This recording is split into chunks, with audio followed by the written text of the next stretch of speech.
Él es economista, licenciado por la Universidad de Buenos Aires, por la UBA, máster por la Pontificia Universidad Católica de Río de Janeiro y doctor candidato por la UBA.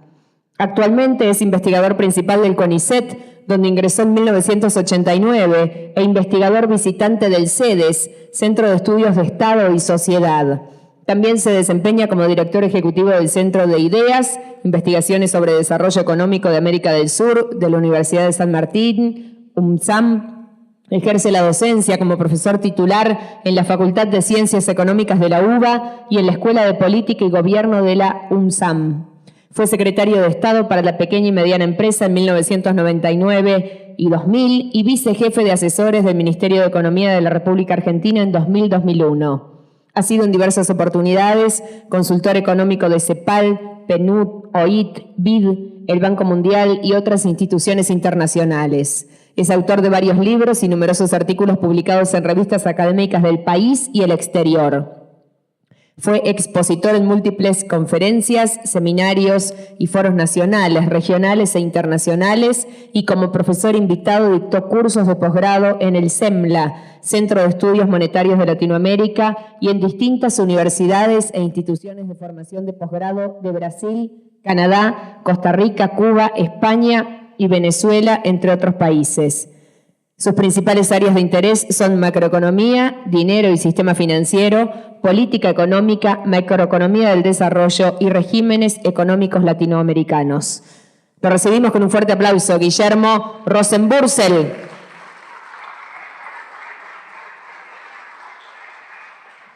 Por suerte hay un podio para acercarse a la altura que el presidente de la SAP reclama. Antes de empezar, les quiero agradecer a todos los presentes. Me estrujaron entre las autoridades de la provincia, el gobernador y el ministro de Finanzas y el cóctel. Pero las autoridades de la SAP me dijeron que no van a tener alcohol si no se quedan hasta el final de mi exposición. Agradezco a las autoridades de la SAP, a los que conozco personalmente y a los que no conozco. Tengo que decir que a los cursos que he dictado en el exterior ahora tengo que agregar los que estoy impartiendo en convenio con la SAP por invitación de la SAP en la República Dominicana. Así que estamos entablando una relación más permanente con la asociación y por supuesto que me candidateo si las condiciones son tan buenas como las de Carlos Paz a participar en las próximas reuniones, así que espero que la presentación les interese. El tema que figura en la agenda el programa del seminario refiere al tránsito de la economía argentina actual, de la bonanza a la restricción de divisas y a qué podemos esperar hacia adelante. Para hacer una exposición que a mí me parece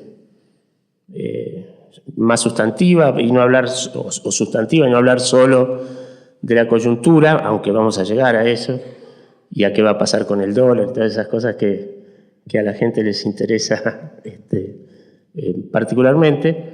Yo quiero hacer un sobrevuelo, aunque sea breve, de largo plazo de la relación entre el funcionamiento macroeconómico, los regímenes macroeconómicos y de economía política y las instituciones en el país, porque me parece que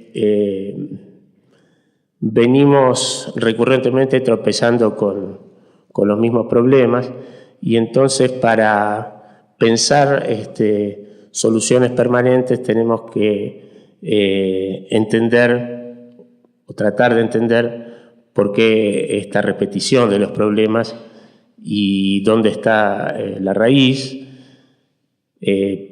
porque a pesar de que a muchos de nosotros nos pueda irritar particularmente la forma en que se conduce la política económica en la actualidad. Lo cierto es que en el presente puede estar exacerbados muchos rasgos, pero estos rasgos se repiten desde hace mucho tiempo. Entonces, para tener esa perspectiva, me pareció interesante tener esta mirada. Lo primero que les quiero presentar para tener como telón de fondo del resto es una clasificación que en algunos trabajos con otros colegas hemos hecho de lo que podemos llamar los equilibrios sociopolíticos o de economía política de los regímenes económicos y de los regímenes de política económica. Me parece que una forma interesante de ordenarlo, y acá el ministro insistió mucho en las cuestiones de sustentabilidad, es tener en cuenta dos dimensiones de los regímenes de economía política que configuran estos equilibrios. La dimensión de la equidad intertemporal, por llamarlo así, que tiene que ver con la sostenibilidad, con el hecho de que lo que hagamos hoy no afecte la situación de las generaciones futuras y que los procesos de crecimiento que desarrollamos en el presente puedan prolongarse a través del tiempo y transformarse en verdaderos procesos de desarrollo, que es la dimensión que aparece en el eje vertical, y la dimensión de la sostenibilidad distributiva, para llamarlo de alguna manera, que tiene que ver con la equidad presente, y que también determina que el equilibrio sociopolítico sea un equilibrio virtuoso o un mal equilibrio. Cruzando estas dos dimensiones uno puede tener, muy simplificadamente, 4 tipos de regímenes o de equilibrios. Los regímenes que intentan mejorar la equidad y la inclusión, pero que no se ocupan o no tienen a la vez la preocupación de la sustentabilidad, son regímenes que justamente tienen dificultad de prolongarse en el tiempo, y nosotros los clasificamos como regímenes populistas. Los regímenes que no les interesa ni la equidad ni la sostenibilidad son regímenes que nosotros llamamos predatorios. Los regímenes hegemónicos son aquellos que tienen la mirada puesta en la sostenibilidad intertemporal, pero desatienden las cuestiones de equidad. Y finalmente el régimen al que uno debería aspirar, el buen equilibrio sociopolítico, que es un régimen donde se contemplan simultáneamente las condiciones de sostenibilidad distributiva presente y de sostenibilidad intertemporal o intergeneracional. Olvídense de esas flechitas, porque eso tiene que ver con de los distintos países, porque eso tiene que ver con otro trabajo, pero yo voy a afirmar y voy a tratar de argumentar en la presentación que la Argentina viene fluctuando desde hace mucho tiempo entre equilibrios políticos, sociopolíticos inclusivos y predatorios, digamos, ¿es cierto? Donde la dificultad de sostener políticas distributivas en las crisis nos lleva a situaciones de depredación, que cuando las circunstancias mejoran nos vuelven al casillero populista, para poner rótulos sencillos, pero nos cuesta mucho avanzar en transformar estos equilibrios en un buen equilibrio, un equilibrio deseado, que contemple simultáneamente esas dos cuestiones. Solo como acotación al margen, Argentina nunca, digamos, no corresponde hablar, a mi juicio, de regímenes hegemónicos en la Argentina, porque no estoy hablando acá de autoritarismo, sino de hegemonía, digamos, ¿cierto? Entonces, incluso los autoritarismos o las dictaduras militares en Argentina del siglo XX no han conseguido definir un régimen hegemónico, y más bien han fluctuado también, como voy a argumentar, entre regímenes predatorios y también populistas, aunque suene sorprendente. En cambio, donde las élites, como en Chile o en Brasil o incluso en Perú, han conseguido predominar de forma más sostenida, aún bajo regímenes políticos no autoritarios, hemos tenido equilibrios hegemónicos.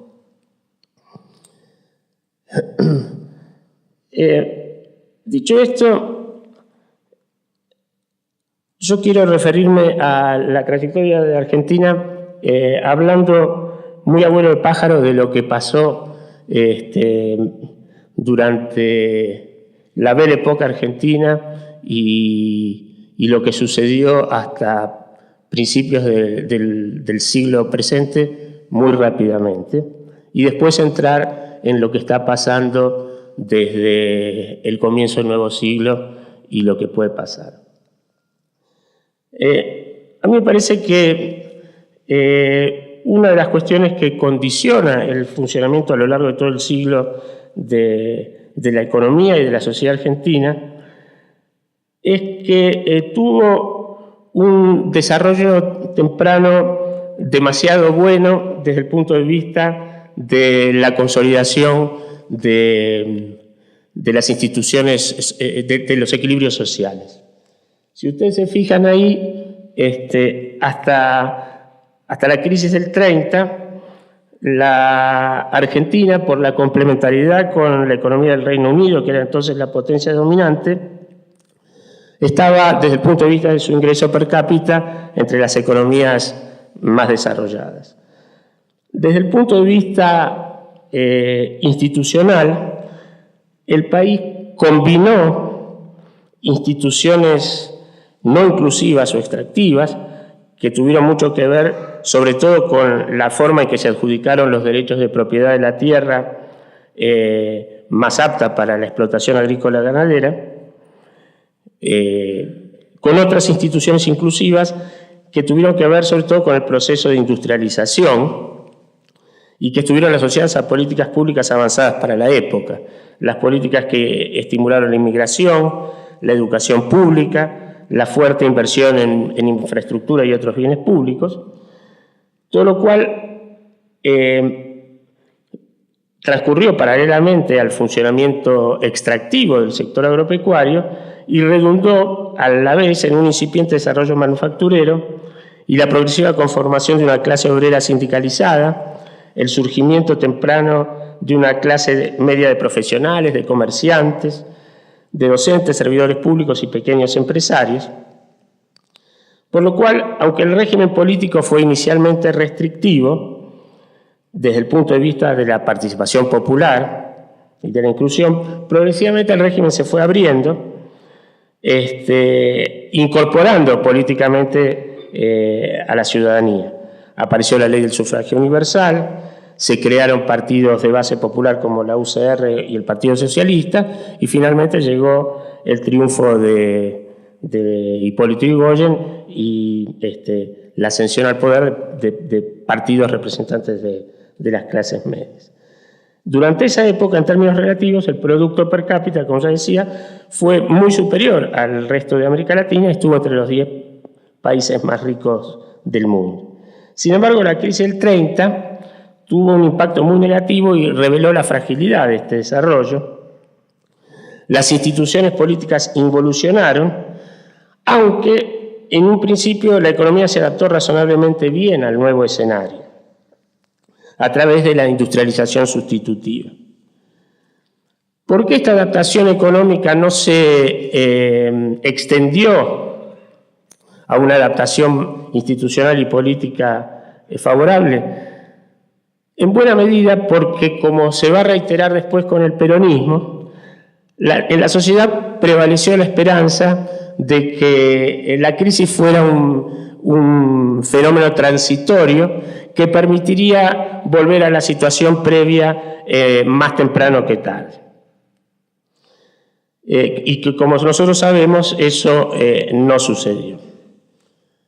Si ustedes ven precisamente este gráfico y los dos siguientes, lo que tenemos son, en este más extendido, casi 3 escalones, digamos, ¿cierto? Uno hasta los 30, otro hasta los 70, un poco más abajo, y finalmente desde mediados de los 70 en adelante, uno muy inferior. Es decir, desde el punto de vista secular, para llamar de alguna manera, nuestra posición relativa desde el punto de vista económico fue cayendo sistemáticamente con relación a los Estados Unidos y con las principales potencias desarrolladas, y esta declinación también se ve si nos comparamos con los países de rápida industrialización después de la posguerra, e incluso con países con dotaciones de recursos productivos semejantes a los nuestros, como Canadá, Australia y Nueva Zelanda.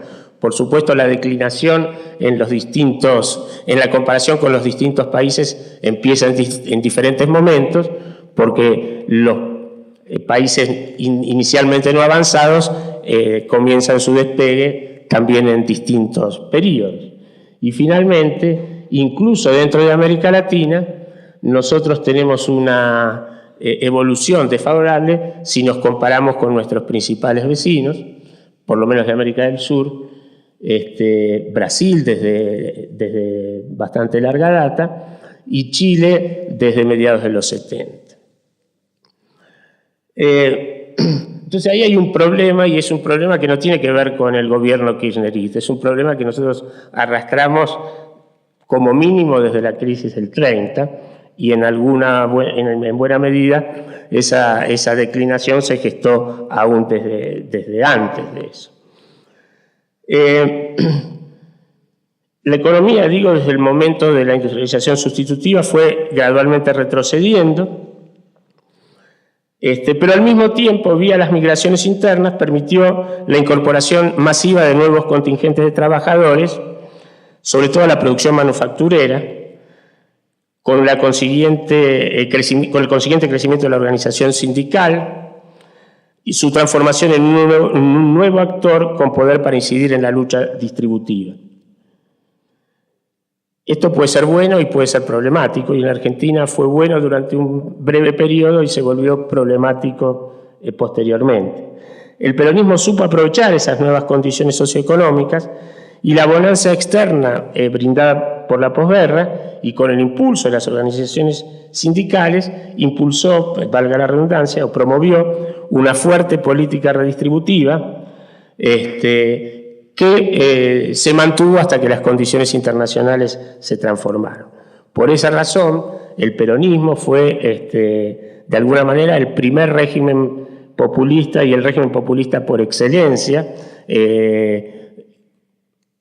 en referencia al cual se miraron al espejo posteriores regímenes que se fueron desarrollando en la Argentina, porque impulsó y sostuvo durante un buen periodo la mejora redistributiva, pero se desentendió de la sostenibilidad, y cuando las cosas cambiaron no se pudieron sostener los logros obtenidos.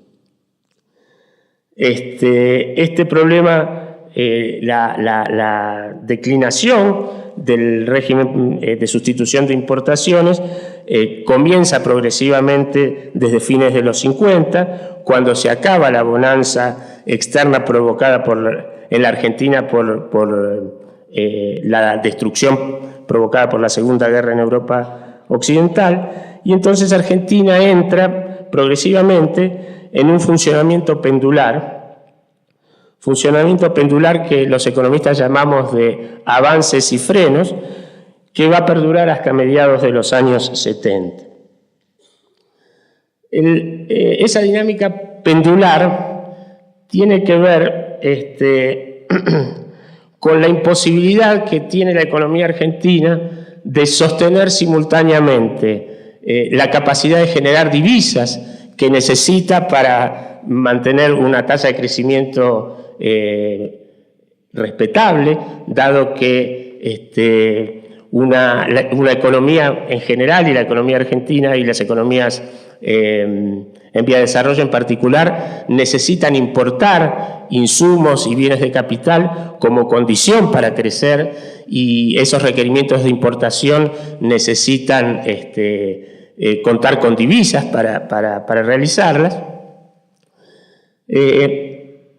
Y lo que yo digo es que cuando hay en la Argentina, ese péndulo tiene que ver con que la generación de divisas resultó siempre incompatible con niveles de bienestar de los trabajadores en particular y de los sectores más humildes, consistentes de niveles de vida aceptables, ¿no es cierto? Eso se manifiesta con una relación inversa entre el salario real y el tipo de cambio real, ¿no es cierto? Cada vez que enfrentábamos problemas de sostenibilidad externa, de una manera o de otra, el tipo de cambio real tenía que crecer. Esos eran los momentos de las devaluaciones y de los stops o de las interrupciones del crecimiento, y durante ese periodo los salarios reales eran bajos. Cuando recomponíamos la situación, cuando superábamos el estrangulamiento de divisas, dejábamos apreciar el tipo de cambio y de esa manera generábamos una mejora de los salarios reales y de las condiciones de vida de los sectores más humildes. Estamos todavía con este péndulo, solo que desde mediados de los 70 mucho más acentuado. ¿Se puede salir de ese péndulo? Se puede salir, de hecho muchas economías lo han hecho, pero lo que hace falta para compatibilizar la competitividad externa que nos permite generar divisas con salarios reales y condiciones de vida elevadas y con una trayectoria redistributiva favorable, es sustituir el mecanismo o complementar el mecanismo de competitividad precio vía tipo de cambio con mecanismos de competitividad que tengan que ver con el aumento de la productividad. Nuestra economía, en una trayectoria de largo plazo, ha mostrado un crecimiento bajísimo de la productividad, y esa es la razón por la cual nuestro crecimiento se interrumpe sistemáticamente. Ese crecimiento bajísimo de la productividad tiene raíces que no son solamente estrictamente económicas, tienen que ver con la conformación de la estructura productiva, pero esa configuración de la estructura productiva está muy asociada al juego de las fuerzas o de los actores sociales y políticos. Entonces, si no transformamos ese juego, si no rediseñamos una nueva institucionalidad, este péndulo no se va a corregir, digamos. De hecho, en la medida en que el país entró en un proceso de conflictividad creciente y de deterioro institucional creciente, el péndulo, la frecuencia y la amplitud del péndulo aumentaron. Bueno, ¿por qué? Hay muchos factores, digamos, pero a mí me interesaría resaltar uno del mal equilibrio político que genera este péndulo. Y ese factor de ese mal equilibrio político no es la conflictividad per se.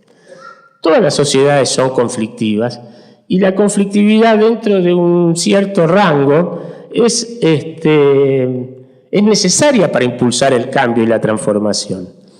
El tema es que esa conflictividad pueda ser canalizada y contenida dentro de límites manejables, y además lo que interesa es sobre qué se genera esa conflictividad. Nuestro problema, a mi juicio, es que la conflictividad en Argentina mira para atrás, es decir, no es una conflictividad que discute la distribución de los frutos del crecimiento futuro, sino que discute la recuperación de estándares de vida del pasado, digamos.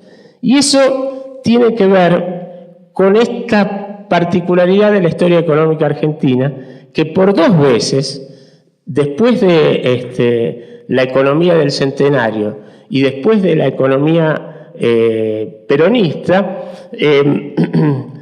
tuvo un retroceso muy fuerte que dejó en distintos sectores de la sociedad la impronta de que alguien conspirativamente le sacó lo que le correspondía y lo que tenía. No nos convencimos de que lo que se perdió no está en ningún lado y que hay que reconstruirlo. Y si ustedes recuerdan, en la escuela primaria, en la escuela secundaria y en la universidad, se repite todo el tiempo y nos cuentan todo el tiempo que Argentina es un país de una potencialidad enorme por los recursos favorables que tiene desde el punto de vista de sus recursos naturales, de la educación de sus trabajadores, etcétera, etcétera. Pero lo que interesa, obviamente la tierra está, obviamente la fertilidad de la pampa sigue estando, obviamente el petróleo está también en algún lado, pero eso no produce riqueza de por sí. Necesita inversión en infraestructura, necesita inversión en bienes públicos, necesita inversión en nuevas capacidades productivas.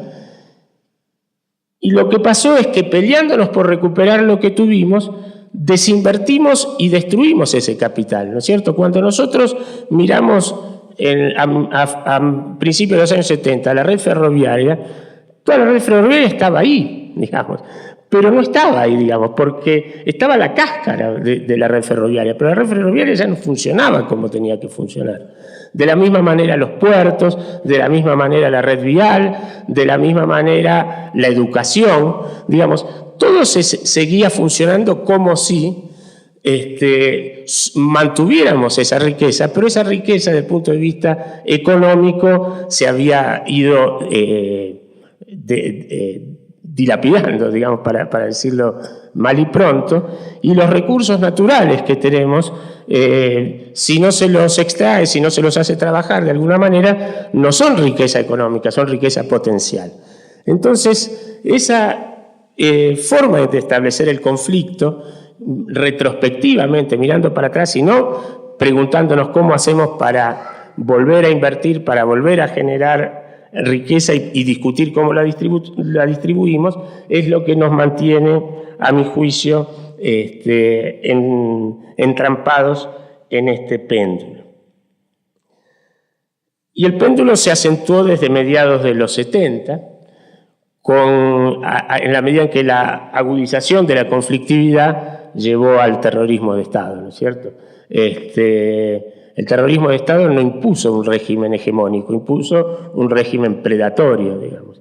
Y de ese régimen predatorio, que duró relativamente pocos años, todavía no podemos salir definitivamente, ¿no es cierto? Y por eso tenemos experiencias populistas que fracasan y recaen en regímenes predatorios, no autoritarios, no terroristas, pero no integrados desde el punto de vista de la sostenibilidad distributiva y de la sostenibilidad intertemporal.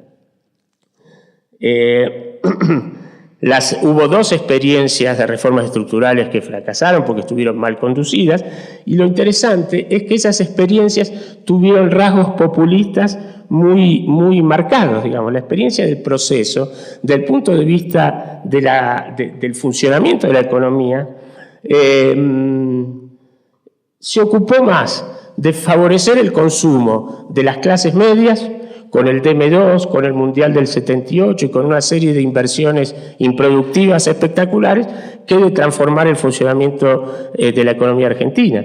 Si queremos ver regímenes autoritarios, hegemónicos, que no incurrieron en la depredación, podemos mirar, a pesar del dolor de estómago que nos produzca, en lo que pasó con el milagro brasileño y con la dictadura brasileña, o en lo que pasó en Chile con el pinochetismo. Esos regímenes han sido,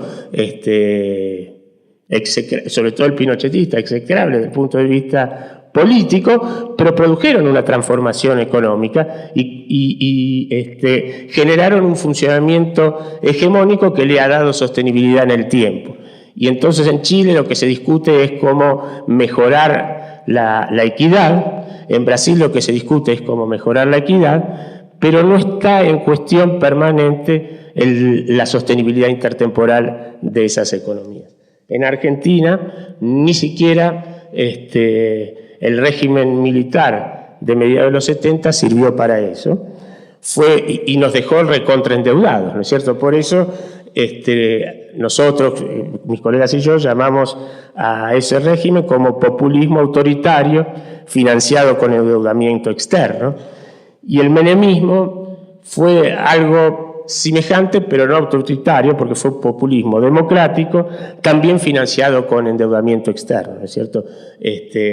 Redistribuyó no hacia los sectores, no solo hacia los sectores más humildes, pero sobre la base de endeudamiento y sobre la base de descuidar la sostenibilidad del crecimiento. Si ustedes se fijan en el siguiente gráfico, lo que era el péndulo y la volatilidad de antes de mediados de los 70 se acentúa de una manera dramática desde mediados de los 70, ahí empezamos al comienzo de los 80, y sigue hasta hoy, sigue incluso hasta ahora, ¿no es cierto? Tenemos oscilaciones en la tasa de crecimiento per cápita de aumentos o de crecimientos positivos de cerca del 10% a caídas superiores al 10%, ¿no es cierto? Entonces, el péndulo cambia de un régimen de marchas y frenos a un régimen de marchas y descarrilamientos, digamos, de marchas y catástrofes, ¿no es cierto? Lo único que logramos desde mediados de los 70 hasta hoy es amplificar y magnificar la volatilidad y el péndulo con que funciona la economía argentina. El clímax de todo este proceso fue el colapso del 2001 y el reclamo de la ciudadanía de que se vayan todos los políticos, ¿no es cierto? Felizmente, de ese punto extremo retornamos, pero mi argumento es que el kirchnerismo no modificó esta lógica de funcionamiento. Seguimos con esta lógica de funcionamiento y la hemos venido, sobre todo desde la segunda mitad de los 2000, acentuándola nuevamente. Y lo que es más inexplicable es que las reversiones del crecimiento anteriormente sucedían cuando recibíamos una perturbación o un shock externo fuertemente desfavorable, cuando la bonanza se acababa. Acá la reversión ha sido autoinfligida, digamos. Tenemos bonanza, tenemos posibilidad de seguir creciendo y la conflictividad impulsada por los propios actores políticos que detentan el poder autogeneró esta reversión. Déjenme mostrarles brevemente cómo se distingue muy marcadamente el desempeño económico de la primera mitad del kirchnerismo con el desempeño económico de la segunda mitad. Impulsado por el viento de cola, impulsado por el crecimiento de los precios de las commodities, partiendo de una base, de un punto de partida que estaba en el tercer sótano, con demandas, con un sindicalismo desarticulado, con demandas sociales muy bajas por la desesperanza. El aprovechamiento de esas circunstancias y algunas políticas razonables llevaron a que creciéramos a un ritmo de 8%, con tasa de inflación relativamente bajas, pero que se fueron deslizando hacia arriba, poniendo una luz amarilla, pero con los superávit gemelos tan famosos que permitieron darle consistencia y sostenibilidad, al menos de corto plazo, al crecimiento económico, ¿no es cierto? Superávit de cuenta corriente promedio de 4,4 y el resultado promedio, primario en el sector público de, no veo ahí, pero de 3,9 dice, o algo así, y un resultado financiero para el sector público consolidado, total, incluyendo pagos de intereses, etcétera, también positivo en cerca del 2%. ¿Y qué pasó en promedio en la segunda mitad? El crecimiento cayó a la mitad, y no solo que cayó a la mitad, sino que viene en picada. La inflación promedio se duplicó, pero el pico ahora duplica el promedio. El saldo de cuenta promedio se desplomó y hoy es negativo. El resultado primario se desplomó y hoy es negativo. Y el resultado financiero promedio se volvió deficitario y ese déficit se está acentuando. ¿Por qué ha sucedido así? Porque el régimen, mi argumento puede ser un poco simplificado, es que la lógica de funcionamiento de la economía, que estuvo caracterizada por un populismo financiado por deuda externa durante el proceso y durante el menemismo, siguió siendo populismo financiado ahora por las divisas generadas por la soja, digamos, ¿cierto? Entonces, mientras tuvimos fuertes ingresos de divisas por las exportaciones agropecuarias, las retenciones generaron recursos fiscales importantes, sumados a la mejora de la administración tributaria, etcétera. Eso sostuvo un gasto público en expansión, y mientras no chocamos con el pleno empleo y la plena utilización de la capacidad instalada, las cosas funcionaron más o menos bien.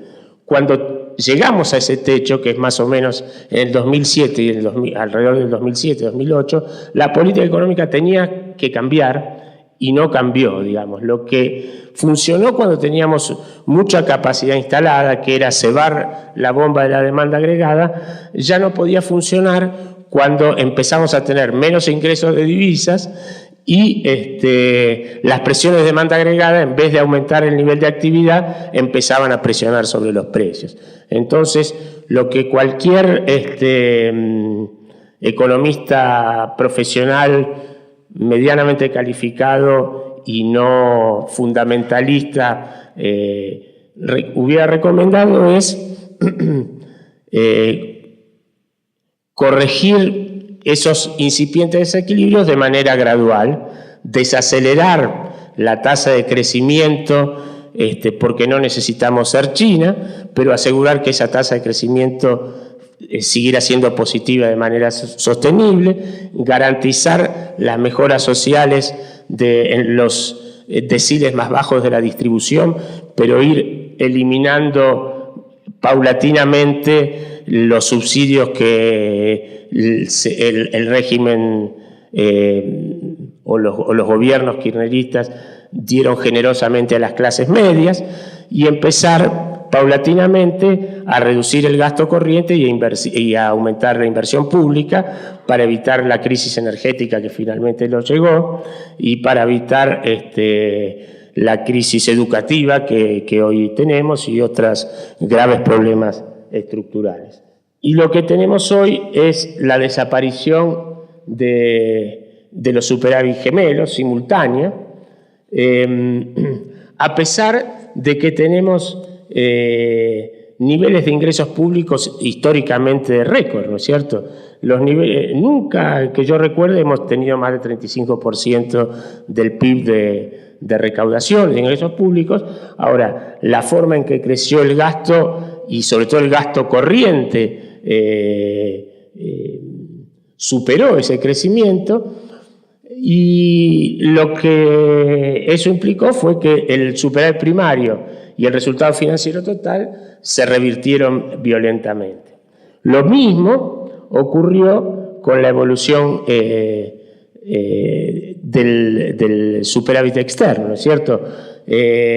La cuenta de capital, que más o menos se mantuvo equilibrada o superavitaria hasta el 2007, tiene una fuerte salida de divisas con la crisis, se recupera en el 2010, pero de ahí se vuelve a desplomar por la incertidumbre de las políticas macroeconómicas. Y lo que es más grave, eso es grave, pero lo que es estructuralmente más grave es que desaparece nuestro superávit comercial, ¿no es cierto? Por más cepo que haya, las importaciones a los tropezones tienen que hacerse, porque si no el desplome económico sería aún mayor, y la combinación de buenos precios internacionales, pero no tan excepcionales como en la primera mitad de la década, las retenciones y un tipo de cambio cada vez más atrasado, implican una desaceleración muy fuerte de las exportaciones que nos llevan también a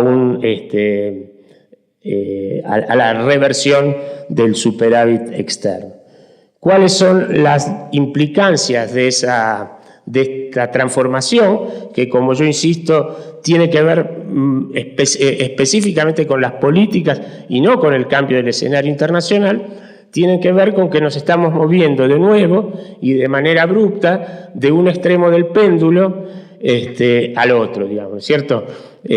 Fuimos atrasando progresivamente el tipo de cambio, fuimos mejorando los salarios reales y distribuimos alegremente a los que necesitaban y a los que no necesitaban recursos fiscales transitorios y que no pueden ser sostenidos permanentemente, y de repente nos quedamos sin divisas y ahora estamos en la disyuntiva de tener que corregir el tipo de cambio y de hacer y como efecto secundario producir una caída del salario real. El gobierno se renuncia a dar ese paso, pero el ajuste que no hace el gobierno lo están haciendo los mercados, de una forma más caótica, más desordenada, y lo peor a mi juicio, sin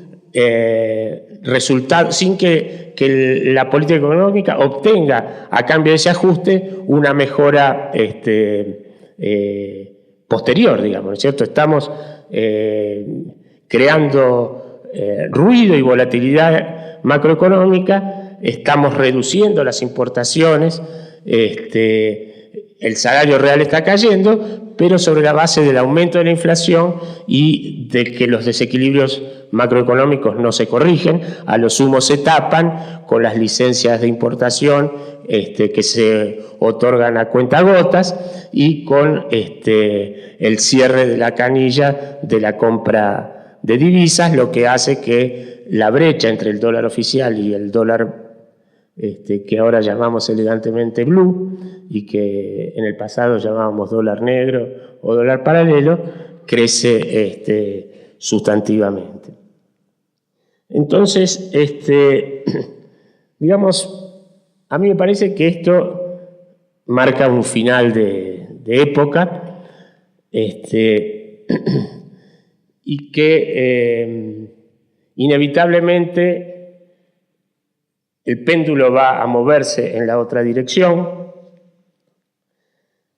y eso va a ocurrir, yo espero, digamos, que ocurra, porque si no va a ser más problemático cuando asuma un nuevo gobierno. No tenemos ninguna garantía de que las cosas no se desmadren antes, pero claramente lo que está intentando hacer este gobierno es empujar, como dicen los brasileños, con la barriga la situación económica, sin hacer las correcciones que hace falta y transferirle todo el bardo, el problema, el paquete del ajuste al próximo gobierno. Yo digo que esperemos que las cosas no se desmadren porque si no el próximo gobierno va a recibir una herencia todavía más complicada, con inflación más alta, con recesión más alta, con problemas de desocupación más significativos, etc.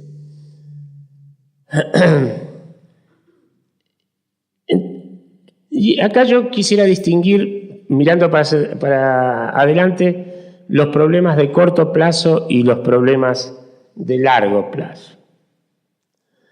El problema que yo encuentro determinante en el corto plazo es la debilidad del sistema político, no solo la debilidad del gobierno, sino la de todo el sistema político. Y cómo se resuelva eso va a determinar cómo se corrijan estos desequilibrios.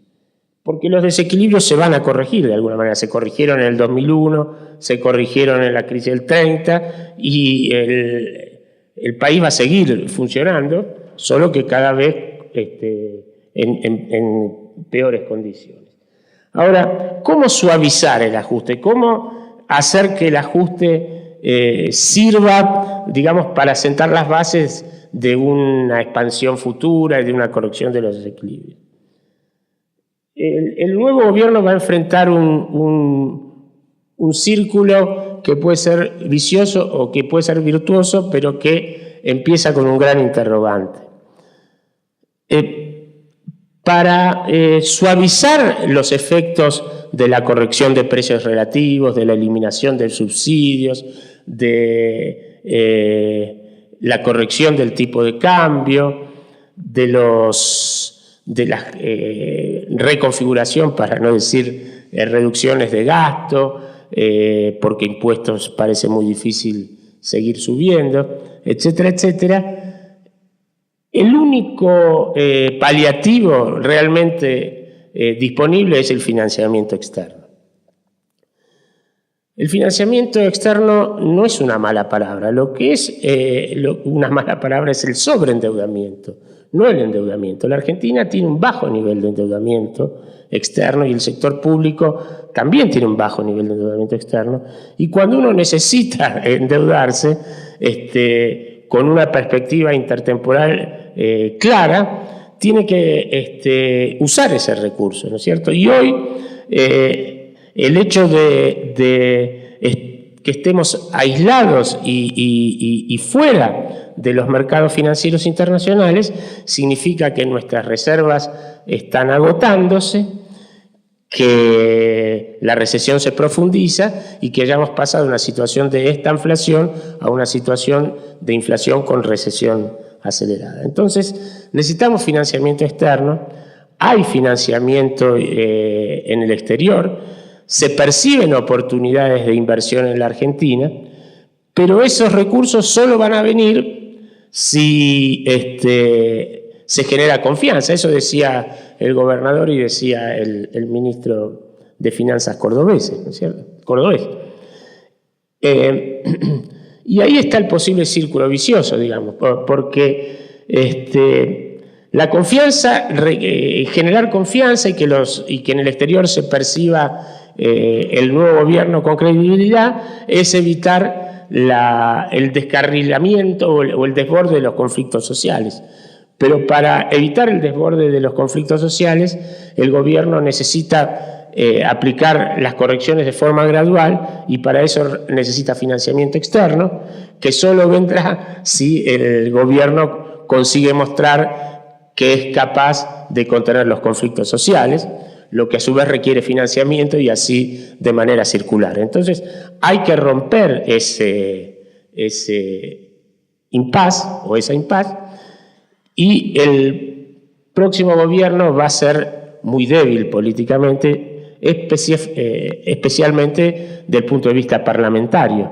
Ningún nuevo gobierno va a tener mayoría en el Parlamento y entonces la configuración de la alianza, eventualmente, o de la coalición, para no usar palabras desgastadas, la configuración de la coalición que sostenga al nuevo Ejecutivo y la disposición de tomar las medidas correctivas que hagan falta es lo único que va a posibilitar generar confianza y suavizar el ajuste.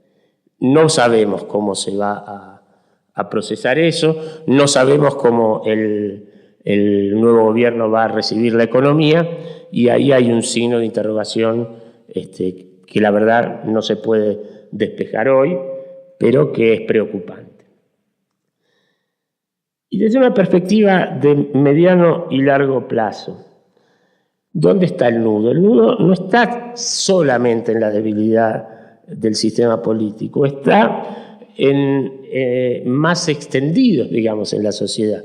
Y es fundamentalmente la resistencia al cambio de los actores sociales. Los actores sociales siguen, no solo los políticos, sino los empresarios, los sindicatos, los productores agropecuarios, etcétera, etcétera, siguen con una lógica de recuperar lo que tenían, y no con una lógica de pelear para ver cómo aumentamos la torta y cómo nos peleamos por esa torta más grande. Solo si los actores sociales encuentran algún liderazgo que los encarrile o los encolumne en esa dirección, esa resistencia al cambio se puede quebrar y se pueden empezar a pensar las transformaciones estructurales e institucionales que se requieren. Yo, para cerrar, listaría tres cuestiones de la estructura productiva y tres cuestiones del marco institucional que habría que empezar a discutir, a pensar y a acordar, que prácticamente no se están discutiendo. La primera es qué lugar va a ocupar en el futuro la industria manufacturera tradicional. Me parece que tiene que quedar claro que ya no va a ser, no puede ser la fuente de dinamismo del crecimiento argentino. La industria tradicional no tiene condiciones de competir exitosamente con la industria moderna de los países emergentes ni con la industria moderna de los países avanzados. Ahora, esto es una tragedia, no necesariamente es una tragedia. Hay otros países donde la fuente de dinamismo no es la industria tradicional y les va fenómeno, digamos. Para no extenderme, como apareció en uno de los primeros gráficos, países con dotación de recursos naturales semejantes a nosotros, Australia, Canadá, Nueva Zelanda, podemos agregar Noruega, etcétera, han seguido una trayectoria de desarrollo diferente donde no estuvo en el centro la industria manufacturera. Entonces, en vez de seguir añorando el desempeño de los tigres asiáticos, que nunca vamos a poder replicar, tenemos que tratar de entender cómo hicieron algunos de estos países con sus dotaciones de recursos naturales y de recursos productivos que tienen y que nosotros también tenemos. Y en este sentido, y algo también dijo el gobernador de Córdoba, sin hacerle propaganda ni publicidad, la Argentina tiene un complejo agroindustrial, no solamente agropecuario, sino agroindustrial, que está en la frontera de la productividad mundial, ¿no es cierto? Y no nos tenemos que seguir disparando a los pies, desincentivando ese complejo. Hay mitos que hay que deshacer. Un mito es que solo la industria tradicional genera empleo. Es mentira, ya está, la industria tradicional no genera empleo. El empleo de la industria, en la industria tradicional es menos de un tercio del empleo total. Lo que genera empleo hoy son los servicios. Entonces la discusión de si industria tradicional sí o industria tradicional no tiene que pasar por la generación de empleo, sino que tiene que pasar por la capacidad de generar divisas y competitividad. Y los que están en condiciones de generar divisas y competitividad es el complejo agroindustrial, que hay industria, digamos, ahí, no es que no haya industria, hay agregación de valor, y a eso se le pueden extender un montón de otras actividades interconectadas. En energía, obviamente, nosotros tenemos que ver qué va a dar Vaca Muerta, pero independientemente de saber o no saber qué va a dar Vaca Muerta, nuestro país tiene que ser un país generador de energía y un país exportador de energía. Y hay una cantidad enorme de servicios asociados a la actividad productiva, no de servicios improductivos, que la Argentina está en buenas condiciones de empezar a pensar, que van a requerir mucho esfuerzo, mucha creatividad, etcétera, pero que pueden rendir frutos al final, y esos esfuerzos o esa creatividad mal orientados no van a generar frutos ni siquiera en el mediano y largo plazo. Y por supuesto, discutir esta reorientación de la estructura productiva tiene que estar complementada con un cambio en la participación del Estado en la economía, no con la retirada del Estado de la economía, pero sí con un cambio en la forma que el Estado interviene. El Estado lo que tiene que hacer, a mi juicio, es regular la actividad privada, favorecer la iniciativa empresarial, garantizar los derechos de los trabajadores, pero además de hacer eso, tiene que invertir en bienes públicos, tiene que invertir mucho más de lo que hoy invierte, pero no en lo que puede hacer el sector privado, sino en lo que no puede hacer el sector privado. Y eso es educación, es salud, es infraestructura física, es conectividad, etcétera, etcétera. Hay un lugar para el Estado, pero es un lugar distinto al que hoy ocupa y al que ha venido ocupando tradicionalmente. Y para terminar, está lo que tenemos que discutir. Yo, por supuesto, no tengo la solución desde el punto de vista del régimen político institucional. Uno es cómo reestructurar el aparato estatal, y eso tiene mucho que ver con muchas de las preocupaciones que les atañen a ustedes, que los preocupan y sobre los que vienen trabajando, y ustedes son especialistas mucho más que yo, así que no voy a decir más que eso. Y la otra es encontrar mecanismos que yo no sé cómo, pero que tienen que partir de un acuerdo muy amplio, no para eliminar la conflictividad, pero para encauzarla de una manera que no nos siga resultando dañina como nos viene resultando desde décadas y décadas. Para pensar esto necesitamos resetear a los actores políticos, económicos y sociales, y esa reconfiguración no está en la capacidad ni de los técnicos ni de los intelectuales, sino que está en la capacidad de los políticos, digamos, ¿cierto? Tiene que aparecer un liderazgo político que esté dispuesto a mirar más allá de las próximas elecciones. Eso es muy difícil, en algunos lugares en el mundo ha pasado. El ejemplo que hoy me viene primero a la cabeza, pero hay otros, pero ese es extremo, es el de Mandela, pero sin ir a esos extremos hay otros estadistas que han pensado no en su reelección, sino en reconstruir un país y una sociedad muy conflictiva. Sudáfrica es el extremo de eso, y yo creo que esa es la discusión y ese es el debate, y esa es en esa dirección deberíamos orientar todos nuestros esfuerzos. Les agradezco que me hayan escuchado y termino acá. Si tienen preguntas o no me tiren tomates, pero si tienen críticas o preguntas, con mucho gusto las voy a escuchar.